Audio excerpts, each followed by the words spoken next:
Good evening, everyone. I'm Carol Day of the New York Times, and I'm so happy to welcome you tonight, even though, unfortunately, Guillermo del Toro wasn't able to be with us to talk about his new film, Crimson Peak. One of the stars of the films is here, and he is just, we're so grateful to him for pitching in at the last minute. He's well known around the world for his compelling characters on stage and screen, including Loki in the Thor films, on London's West End, where he won the Laurence Olivier Award, on the BBC and PBS, where he played Henry IV and Henry V, opposite a who's who of British acting talent. And this year, he's in, of course, Crimson Peak. He's in the film RUS, and he has a new film that's coming up called I Saw the Light, in which he plays Hank Williams. You'll hear much more about him from our moderator. She's a culture reporter on the culture desk of the New York Times, where she writes for the arts pages, and she's interviewed everyone from punk bands to Tina Fey to Ghostface Killah. Recently, this week, she visited Guillermo and did a film of his Bleak House, which is where he writes, and he has all his creepy characters and wax figures.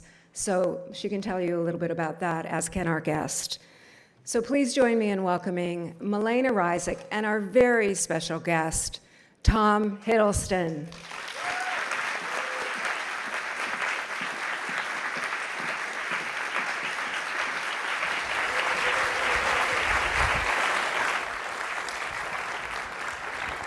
Everybody, thank you so much for joining us and for sticking around to see Tom, who was just telling me backstage that he was literally on the treadmill when he got the call to come and fill in tonight. So thank you so much. I'm sorry, if I need to make a few apologies. First of all, I apologize that I'm not Mexican and that I'm not a visionary cinematic genius. And all the things I'm sure that you expected when you bought tickets to see this. But yes, I was on the treadmill. Next week I go off and start Skull Island, which is a new King Kong film, and there's a lot of running about in the jungle, so I thought I'd practice running about. Anyway, here I am. Well, we're so glad that you could make it. You are not Guillermo, but I think you will do just fine. Thank you. We will have some time to chat, and then we'll have a couple of minutes for some audience Q&A, and there'll be some mics set up for you guys so everybody can hear you. So I want to start by talking about, as you guys heard in the intro, I had a chance a little while ago to go visit with Guillermo at his house, Bleak House, where he keeps all kinds of crazy monsters and Frankensteins. And you have not seen that. You have not experienced No, I've never been. I really want to go. He talks about it like it's his own private Disneyland. It sounds extraordinary, and I get a sense of what it's like just from working with him for 4 or 5 months and seeing his extraordinary passion for all of his great loves. He's someone who finds beauty in the shadows, and he loves Gothic material. He's such a collector of all that stuff. So yeah, one day I hope an invitation will be in the mail. Yeah, well, what's fascinating about him is that he surrounds himself with all this creepy stuff. And we have a little clip from that visit. Do you guys want to see inside the house? All right, can we play that?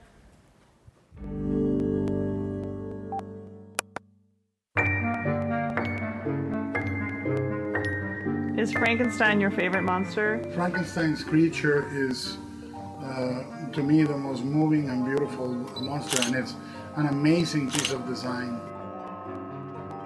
The house is a little bit of a library. It's 2 houses, actually, one next to each other. I write here, I draw here, and we design some of the movies here. And I'm going to show you a little curiosity. This over here is an insect, a phasmid from Malaysia that I bought when I was a teenager in New York. And we ended up using it as the basis for the insect on Pan's Labyrinth. Not everybody will agree that everything's a treasure, but it's a treasure for me. But you're never scared in these houses. I made it a point to live with all the guys I admire, H.P. Lovecraft, Poe, No, never, ever scared you.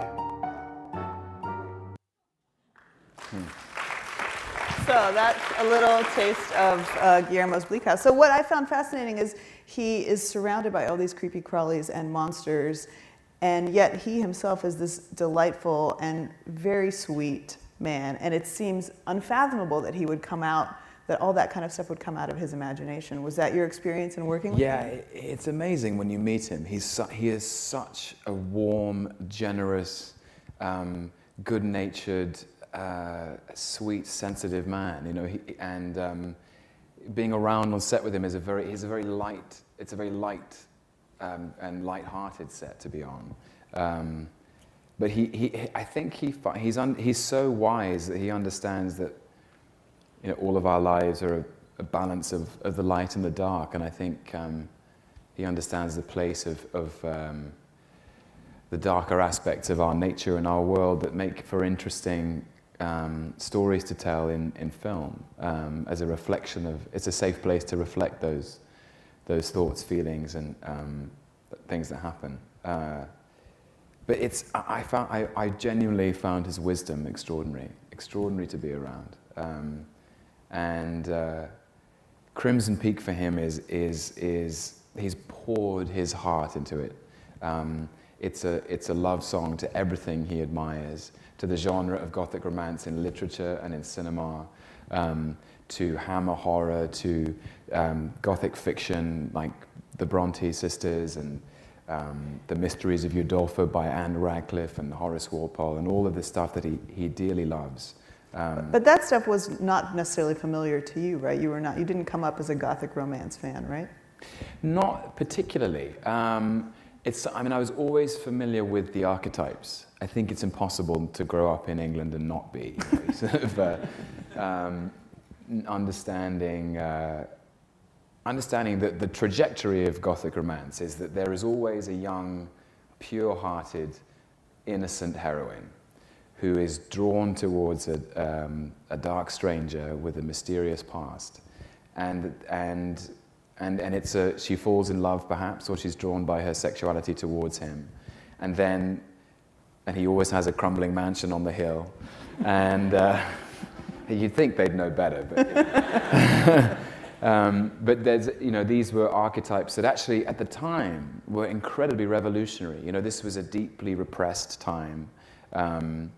And especially things like, you know, the sexuality of young women and the darker aspects of our imagination were never discussed. It was not societally appropriate.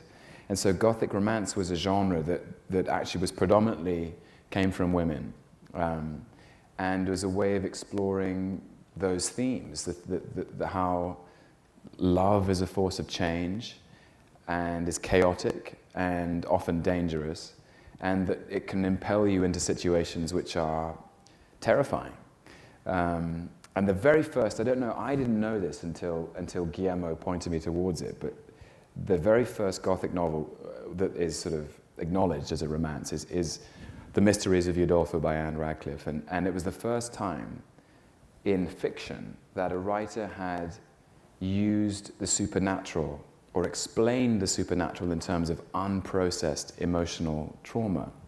And up until this point, if you talked about ghosts, you were talking about they were emblems of a Judeo-Christian conception, heaven, hell, demons, that kind of thing. And Radcliffe was explaining or introducing ghosts as the way we think of it now, which is they are emotions trapped in time. And then it gets taken on, and so it was, in a way, it was an education for me, the research for this film. Is he one of those directors that starts out by giving you a reading list and a pilot? Well, I asked for one, so I walked into it. But I always find that helps me to create I want to sync up with the director's vision every time I go to work. I want to understand the story they're trying to tell and how they're trying to tell it.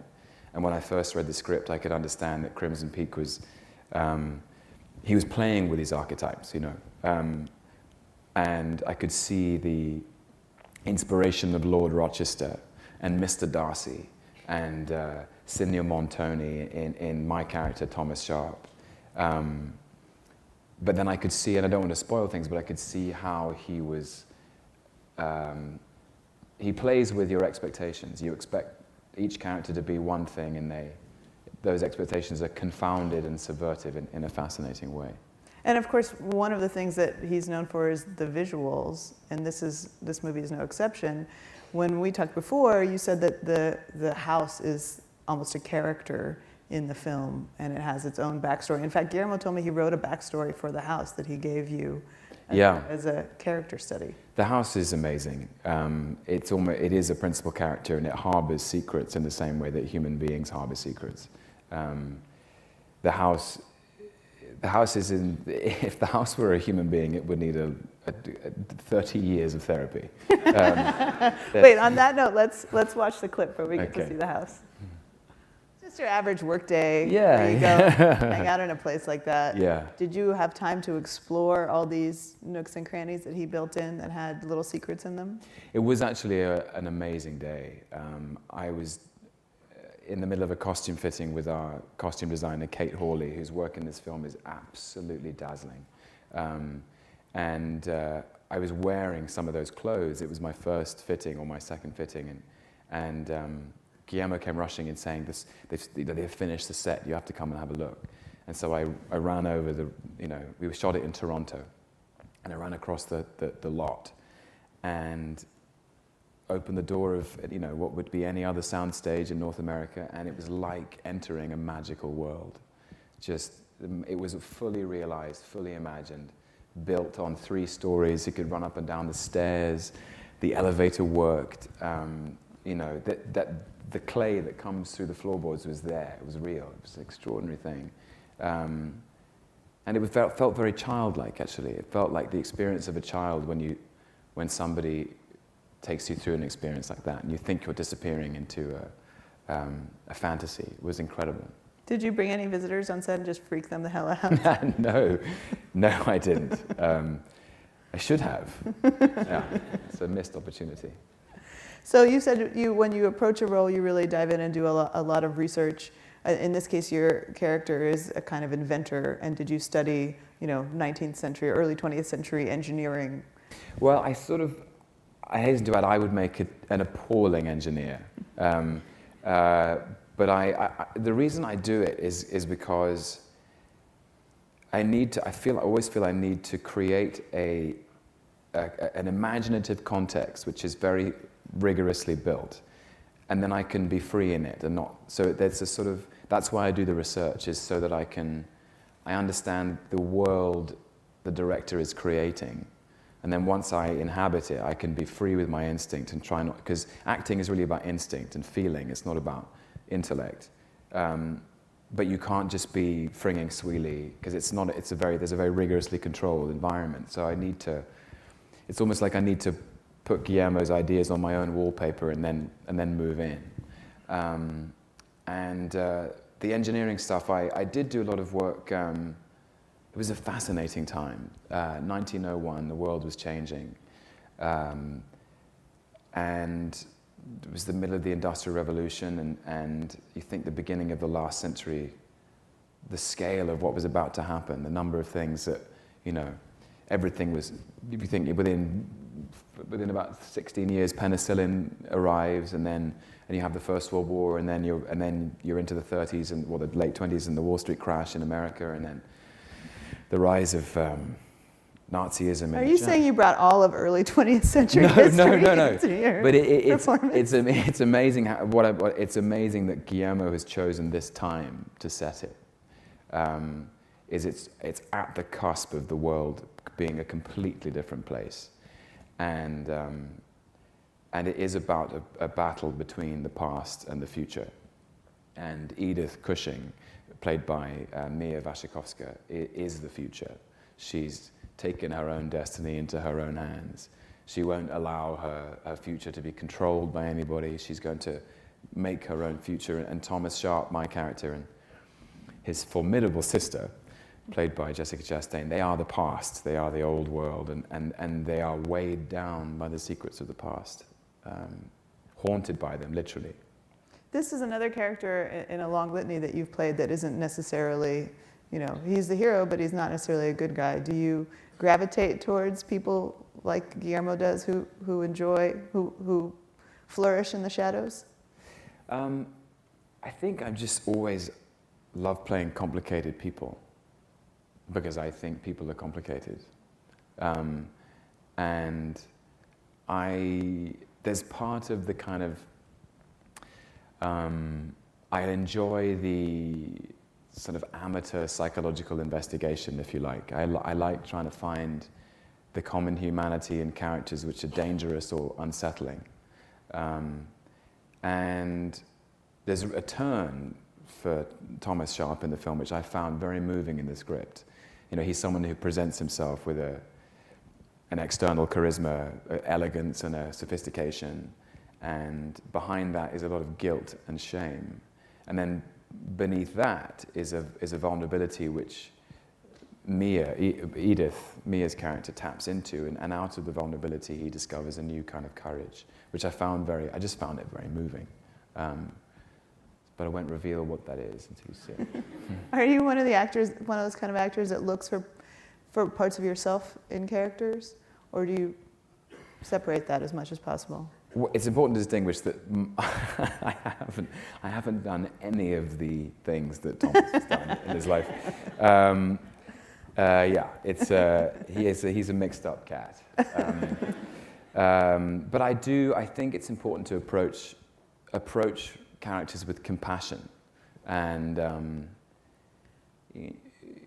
the enemy of truthful acting is to sit in judgment on your character. You cannot put them in a tribunal and try them for their sins, you know, for their crimes. You have to love them in spite of their flaws, and I love that about acting. Is you try to find an explanation for their failings, and to play them honestly with compassion. So yeah. Was that an approach that you learned in acting school? Probably, yeah. If I traced it back,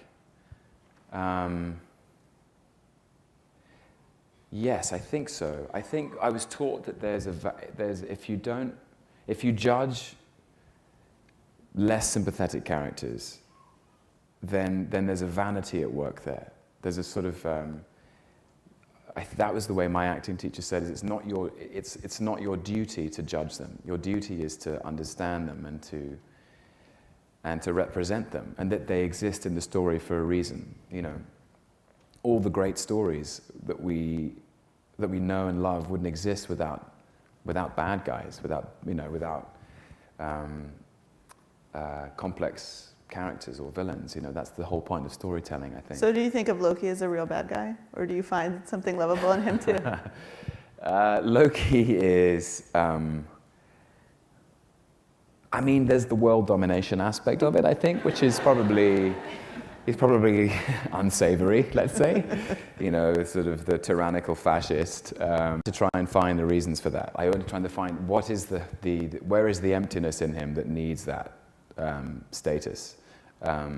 And that was in the very first Thor film, you know, myself and Kenneth Branagh and Chris Hemsworth and Sir Anthony Hopkins talked about what that was, that there was a sort of, he's someone who was left and abandoned to die as an infant, and has always felt like essentially he doesn't have a place in the universe or in the world he understands. Feeling so much sympathy for him all of a sudden. Well, that was the idea. I mean, I had to construct that, and then of course that his vulnerability hardens into a menace. With a very distinctive hairstyle. Did you? Very distinctive hairstyle, insist? Very distinctive hat. Yeah. But the joy about him is that there's a mischief about him. That, you know, that he's come to understand himself, and he enjoys his badness. You know, the devil plays the best tunes. So you actually started acting even before you finished finished acting school. You have this impeccable education. You went to the Royal Academy in England and also graduated from Cambridge. But I read that you at some point kept. You know what's interesting about that, though, and I've never said this actually, but even listening to you say it, is it was really. It seems like a fait accompli that I went from one place to another, but actually there was a huge challenge presented to me by the administration at the Royal Academy of Dramatic Art. They didn't trust that I'd been to university, specifically to Cambridge, because they thought I was, that's a place where all of the work happens up here, the sort of academic training, and that actually can be a hindrance to being an actor, because being an actor is about here, and it's about your instinct, and so I actually had to do a lot of work in persuading them that I could feel as well as think. Yeah. So, but it was really interesting. One doesn't necessarily follow the other. They're very different kinds of course. You know, the academic training at Cambridge is very rigorous, and I loved it. But being at RADA was about putting all that to one side. And I remember Irish guy said to me when I joined up. He said, "You know, look, you've been to Cambridge and that's all very impressive, and you know, put your brain to one side. Now it comes from your balls." So I took that as a you put good that. note. That's like a sampler that you stitched onto a pillow now, right? Yeah. Keep that at home. Yeah. Well, but I did read that you, even though you had the success and you obviously excelled academically and in drama school, you also kept an audition diary, which was like a catalog of failures in your early days. Wow, you really know, yeah. Yes, I did. Yeah, well, you know, it's interesting. When I started auditioning, I wanted to make sure that I remembered everybody I was meeting. I just wanted to make sure I didn't forget people and remember their names. Very important in life to remember people's names, I feel. And I would write these things down as to make a note that I'd met people, casting directors, and it was starting to look a little bleak because there wasn't really, I wasn't booking any jobs. But it didn't. Luckily, I met a director called Joanna Hogg, a British director who had never made a film before, and she cast me in something, and I was completely free and didn't really know anything about acting for camera, and I owe her so much. It was a very small British film called Unrelated we made, and it was about a sort of previously dysfunctional family going on a holiday to Italy to try and find a way to be back together again. It never quite worked. And it was very true to life and very naturalistic, and we improvised a lot. And I learned more about the discipline of being true on camera than I ever had before. Did you, at some point though, before that happened, think, I'm going to hang this up? Did you have a plan B of any kind? Not really. I think plan Bs are dangerous because you'll always, people I think tend to lean on them. I had no plan B. I was always going to be an actor, and I guess that made me work harder in a way. Didn't have any other options. Did you at least have terrible day jobs? I was a waiter. Yeah. But you know, it was actually a great sort of people watching experience being a waiter. You know, it's a classic. Were you a good waiter or a bad waiter? I don't know. I never thought about it. Well, yeah, you don't have tips, I guess, in England, so it doesn't. Actually, we do, but we're just not as generous as you guys. Glad you said it. Yeah, but yeah, it was interesting. It was really interesting. I paid attention to people who were nice to me and people who weren't, and resolved to always be nice to waiters, essentially. But I actually enjoyed the camaraderie of it. You know, you can do a lot of people watching as a waiter, so it's good for a young actor to look at different kinds of people coming through the door. Did your family, were they accepting of your decision to become an actor? Yeah, they were. They were really supportive. They just understood it, I think. Very different. My mom and dad have very different tastes, very different understandings of the nature of the business.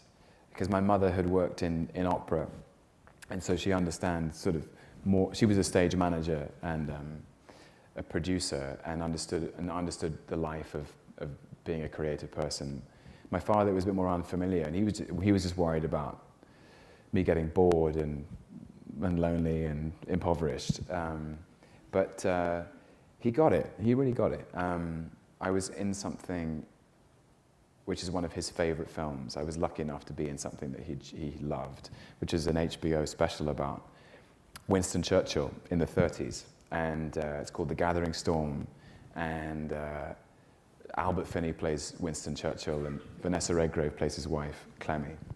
And it's about how actually Churchill was politically very unpopular in the early 30s, and people wanted him to sort of retire early and stop being such a warmonger, stop starting a fight, you know. And he was sort of in a, you know, in real trouble because he had the courage of his convictions, but nobody was listening. And I played his son Randolph. And my father was born in 1939, which is the year the film closes. So it meant a huge amount to him emotionally. You know, he lived the first 6 years of his life were the first 6 years of the Second World War. And when he saw that, he was like, off you go, son, you'll be all right. You know, he's from Glasgow, I hasten to add, in case you think I was speaking Welsh or something. But then none of them probably thought that there would be such a thing as Hiddlestoners. That's what your fans are called, Yeah. right? There's some here, probably. Yeah. Well, hey. Right, yeah. No, I mean, listen, it's funny, isn't it, the sort of the culture of fans and actors in the world today. I mean, I actually I think of them as an audience. I just think of them as a part of the audience. You know, actors can't call themselves actors without an audience to watch their work, and my fans have been extraordinary in some regards. They, you know, I'm a big supporter of UNICEF, the United Nations Children's Fund, and last year I received a check in the post to deliver to UNICEF for £50,000, which my fans had raised in my name to give to them, which is an extraordinary thing. You think it's amazing. that you realize that's an amazing impact that they have, and I felt very proud of that in a way, proud of them. It was kind of stunning. Of course, you know, I'm sure there are always one or two that do some beyond normal things, but that's one or two. Who would win in a fight, Hiddlestoners or Cumberbitches?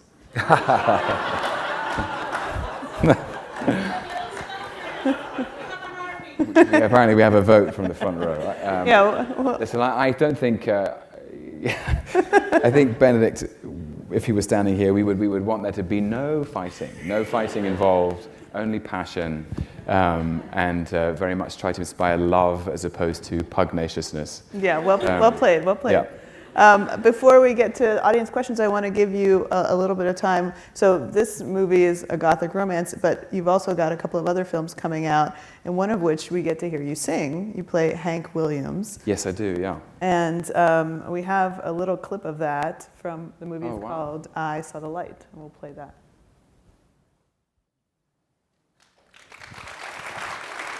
Yeah, So you do all your own singing. Do you play instruments? Yeah, I sing and I play, yeah. No, and that was kind of part of the remit, I think. was it terrifying to take on somebody as iconic as Hank Williams like that? It was daunting initially, but that's part of the thrill of the challenge for me. The thing I wanted to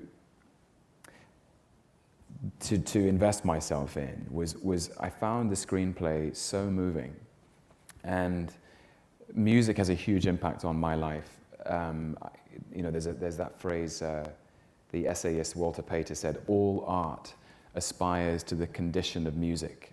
I think music is the most evocative, the most immediate, the most emotional art form. And the more I understood about Hank Williams, the more I realized that he is a cornerstone in the landscape of American music.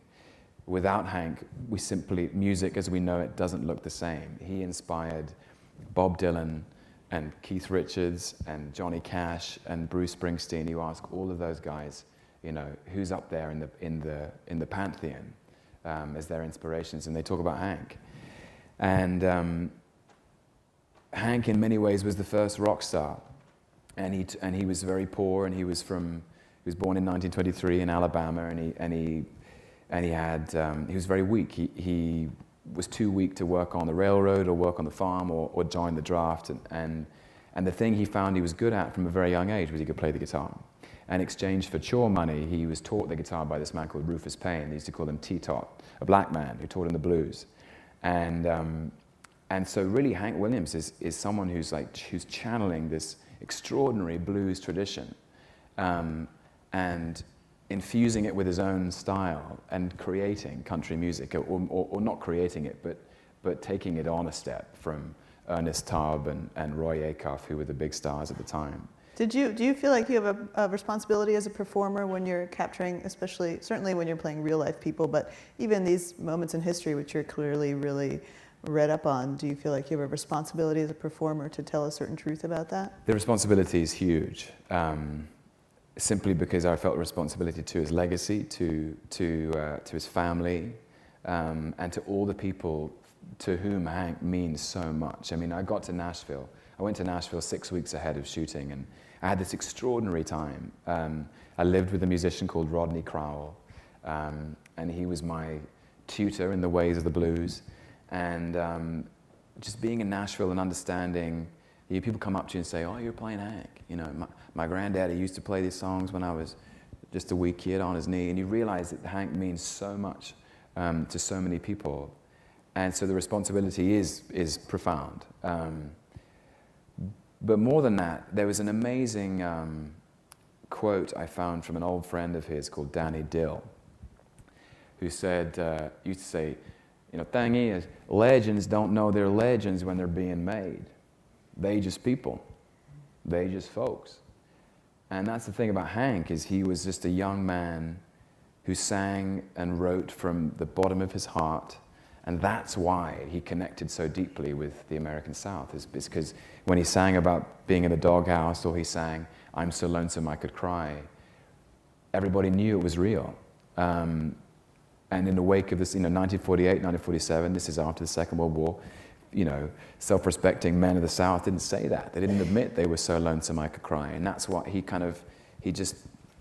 touched something. And really, I just wanted to honor that. I wanted to honor his authenticity and his, he was a pure artist. I think he was a genius. I reserve the word very, I think John Lennon was a genius. I think there are very few musical geniuses out there, but I think he was. And I think there was something about him as a performer that I found interesting. Did you perform yourself growing up? Did you have bands? No. But I there's something about, because I guess I'm a theater actor at heart, in a way, and or that's where I began, and so I understand the connection, the purity of the connection between a performer and a live audience. There really is a magic that happens, Right, guys? There's magic that happens. But when you're telling a story or singing a song or performing something that is very vulnerable, the audience are always complicit in that moment. And there's nothing like entertaining people or making people laugh or making people feel good. And I think he made people feel so good. Some of those early songs he wrote, "Hey Good Lookin'," and his cover of Lovesick Blues and Move It On Over, which you just saw. If you listen to Hank's rendition of Move It On Over, you can actually sing Rock Around the Clock by Bill Haley, which is coming down around the corner in 5 years' time. It's melodically exactly the same. And so his influence on early rock and roll is deep. And anyway, there was something in the, I should just say this, there was something in the script which is brilliant, which is something I've always thought about, which is the responsibility of the artist to represent a less comfortable side to human nature. And there's a scene in the film with a reporter from the Tribune where he's got a sort of cynicism about country music, and he thinks it's all packaged and synthetic. And Hank has had a few too many whiskeys already, and he fixes this reporter, and he says, "You don't understand. Music is sincere. Man sings a sad song. He knows it's sad." And And he talks about his responsibility as a singer to communicate the darker aspects of human nature, you know, anger, misery, sorrow, shame. And it's funny because I'd been on set, going back to Loki, a long time ago now with Anthony Hopkins, and he told me this story about his own fascination with sort of screen villains.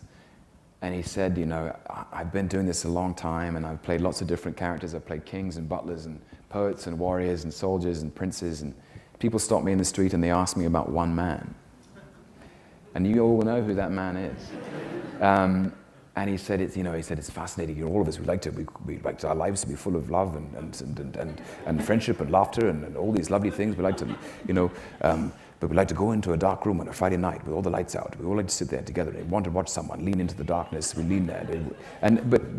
But he was making an interesting point, which is that we do. You know, if you think of the great artists we admire, the great writers, the great musicians, the great actors, whether it's, Goya or Amy Winehouse or Heath Ledger, we're so compelled by performers who dare to lean into something more unsettling. I understood that that's who, Hank was one of those guys. He was one of those performers who was able to, in a way, perform open heart surgery on himself and put it into song and give it to the world. And, you know, it was one of the most incredibly fulfilling experiences of my life as an actor, and I hope people enjoy the film when they see it. Yeah. Well, yeah, that's the difference between actors and everybody else. Actors want to live in that emotional moment, and all the rest of us are like, we're talking about that with our shrink, maybe. I don't know, I don't know if we don't want to live in it forever, but there's something about exploring that, for sure. Do you guys want to ask some questions? Okay. Do we have the mics? Okay. We're going to bring the mics down. Okay. So actually what we're going to do is we have some mics set up, and if you guys could pull out and stand by the mics, that way everybody can hear you and people watching at home can hear you too. Thank you.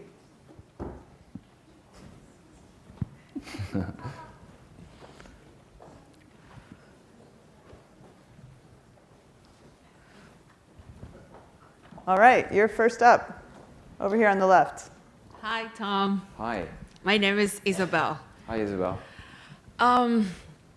I just want to say thank you for inspiring the Hiddlestoners, because not only with your roles, but with the way you live your life.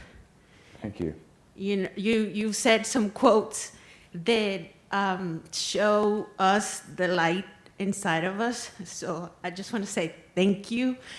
And like, this opportunity is the biggest in my life. I saw Crimson Peak last week. I know the secrets. Okay. Don't tell anybody. No, I won't say No anything. spoilers. I was just wondering if I could give you a hug. Oh. You know, maybe... I'm married, don't worry. Yeah, oh, sure. Come on then. Okay, yeah.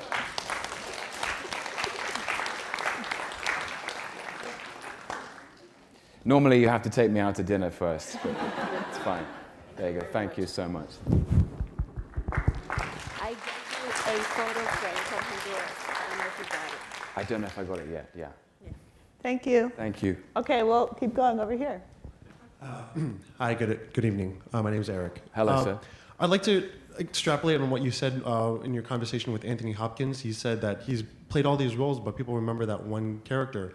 We definitely know you as more than just Loki, but in this culture right now, we kind of, and I speak as a huge fan of the Marvel movies, these roles are kind of very larger than life. I was wondering how you as an actor, how do you not kind of let yourself be overshadowed by the size of Loki and his imprint in pop culture? I'm very. I mean, I should just say it's still a source of constant surprise that the impact that character has had, And I approached it like I approach every other character I play. Tried to give him dimension and a degree of psychological truth in spite of the larger-than-life aspect of it. Never in my wildest dreams would I have predicted that it would catch fire like he has. But I suppose I chased my own curiosity in a way. It may be a process I'm not entirely conscious of, that I'll be able to look back on and understand why I wanted to do certain things. And also, I became an actor to play lots of different people. I'm so... I became an actor because I'm such a fan of the cinema itself. I believe in the power of storytelling. And I believe in it very sincerely because it changed my life. And I think it really has the power to impact people. And you know, many of us are a little bit older probably, and so, but I think there's a moment, specifically in the second decade of life, when one's a teenager in one's early 20s, cinema and theatre can really speak to you and change the way you conceive of the world.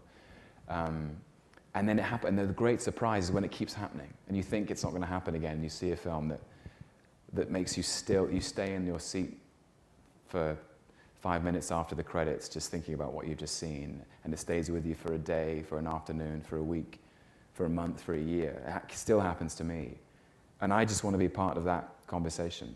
I really believe in it, and so I just commit myself to the truth of the character and the world of the film every time. Thank you. Thank you. Thank you. Cheers, man. Okay, we have a couple more minutes. I just have one question. What advice would you give to young directors starting out on regard of working with actors? Like, which tips would you give, advice, in order to like communicate better with the actors and create a more organic process? I'm always so cautious about giving advice because I think people need to find their own way, but or they want to, you know. But if I had anything to say, I would say be open. Be open and be receptive. Don't be closed. You know, I always sort of say that the most exciting acting I've ever done is when I feel like I'm being given the secrets of the scene by the other actor, and it feels like a tennis match. Is that you don't know how they're pulling out the shots they're pulling out, but you know you have to just get it back across the net. And that's about the discipline of preparation before you start work, and then freedom in the work, so that you know your lines, know the world of the film, know who you're playing, and then turn up and play, be there, just be there. Make time to play. That's what I'd say. Sorry, I'll try and be a bit more brief so you can all get through it. Oh, hello, I lost my voice, sorry. But I too had the pleasure of seeing the film last week, and I saw elements of Jack Clayton's The Innocents, Hitchcock's Rebecca, The Changeling. I'm a big fan of Gothic horror as well. So I was wondering if there were any specific films that you referenced, and if so, did you study the blocking of those films so that you'd be able to interact with the set better in the cinematography? Or if there was just the performances of the actors and actresses inside the films? Well, all those films you mentioned, I know Guillermo would tip his hat to that and congratulate you on recognizing it too. I wanted to stay away from cinematic inspiration, because I didn't want anything to seem like an impersonation of somebody else. So I really dug into the literature. The literature for me was very inspiring. I love Daphne du Maurier's Rebecca. It's a fantastic novel. I remember I read it for the first time when I was about 17, and it made a huge impact. It's beautifully written, and then I read it again in my mid-20s, so I could see the echoes of that structure in the script. But no, I think I just wanted to stay away from imitation. So my inspirations were much more painting-oriented and literature-orientated. The paintings of Caspar David Friedrich were really inspiring to me. He has a way of representing the sort of the passion of romance in some of his paintings, which I found very inspiring. Thank you. Thanks. I wanted to ask about the preparation that you do as an actor between a film, preparing for a film, as opposed to preparing for theater, because you talk about being trained for theater as a theater actor, and you came into film never doing that before. I imagine for you also the rewards are different. You have a different platform. A theater is more intimate and it's live, where a film will live on forever. The digital, the celluloid is never going away. So about the preparation and the reward that you find in each. I think I love them both. I really do. And immediately, there are so many, I could go on for hours, but the thing that immediately comes up is the difference in the working methods itself. Theatre, the pleasure of working in the theatre is being able to refine the integrity of the whole piece over a period of months, so that you perform the entire narrative from A to Z every night, night after night after night, and you can. What happens is your authority over the work gets stronger and stronger, and so your power to change things and try things out changes. Whereas in film, you're working in an isolated moment, and so you turn up on set and you work on that one scene with a kind of forensic attention for one day, and then you leave it and it's gone. And so you never have the same sense of the whole piece, and you yield that to the editor and to the director. But at the same time, you have the time in film to be as forensic as that. Whereas on stage, it's live and you have to keep going. And so if you make a mistake, or if you try something out and it doesn't work, there's no time to go back and do it again. Would you encourage film actors to try theater? Oh yeah, yes, definitely. It sharpens your instinct, I think. It keeps you on your toes. But interestingly enough, I would encourage theatre actors to do film as well, because there's something so unforgiving about the camera and the truthfulness of it. I worked with a director called Terence Davis once in a film called The Deep Blue Sea, and he said, the camera captures the truth, but it also captures falsity. So if you don't feel that it's true, don't do it. And that's always the interesting myth about acting, is that it's a whole bunch of art, it's all artifice. Whereas I think any of us would admit, when we've been moved, and if I went round and asked, when were you last profoundly moved by an actor? The likelihood is that they're being truthful in that moment as opposed to dishonest. That there's more truth than artifice, and I think that's the rigor, in a way, of being an actor. Thank you. All right, we have time for maybe one more question. Or three more, but I'll be brief. How about you? Okay. Hello, my name is Nidhi, and I'm also an avid Marvel fan. I also loved Only Lovers Left Alive, and I believe Fitzgerald in Midnight in Paris. And I was just wondering if there was, well, it's an either-or question. Either is there a role that hasn't been made yet that you would find to be your dream role, like a role that hasn't been written? Or is there a role that has been written that you would love to play but haven't yet? Ooh. I don't know. I don't like to make too many plans, because it's more exciting to see what comes up, you know. And sometimes you'll be presented with something that turns into something very exciting, you know, like all of those characters you mentioned, actually. It's funny because directors are very generous, and they can offer you a silhouette that you then step into, and they're open enough to allow you to inform who they are. So obviously Loki had a very distinct, you know, shape. He'd been Norse god and a comic book villain for a long time, but I was able to sort of try and infuse him with what I understood as human motivations. Jim Jarmusch in With Only Lovers Left Alive, he knew that this guy was moody and and that he was a musician, and that he had a passion for science, and that actually that those twin passions for music and science were wedded to the same thing. That it was actually about the vibration of molecules, and and that also that he was deeply romantic. Actually, that underneath all of his sort of depressiveness, there was a huge heart, and we had a wonderful time. You know, Jim and I and Tilda Swinton, talking about the sort of things they'd talk about. You know, I remember one day, Tilda came down. We were doing a week of prep, and by prep I mean sitting around a table for 8 hours and talking about what we loved. And Tilda came in with a printout from a BBC website, which she knew Jim would love, and they discovered a star in the universe that was made out of a cluster of shattered diamonds and emitted a musical signal. And Jim was like, wow. That's pretty cool. We should put that in the movie. You know, so we did. You know?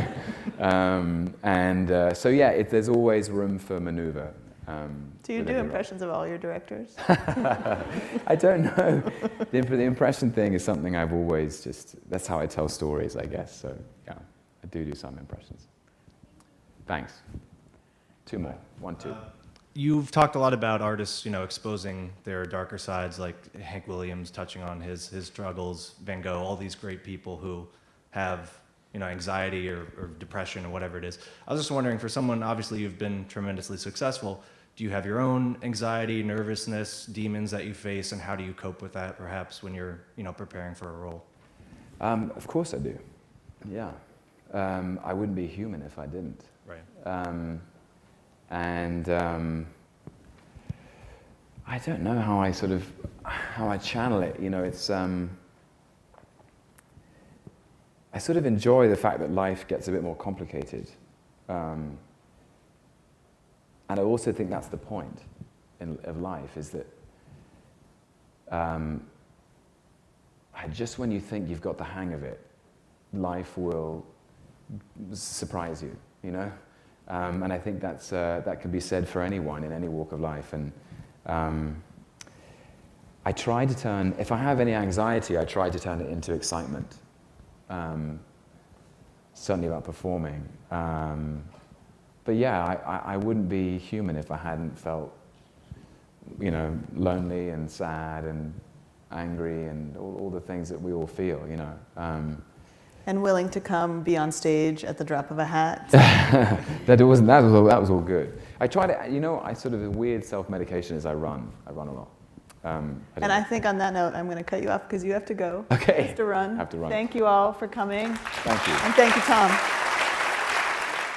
Thank you so much. Thank you.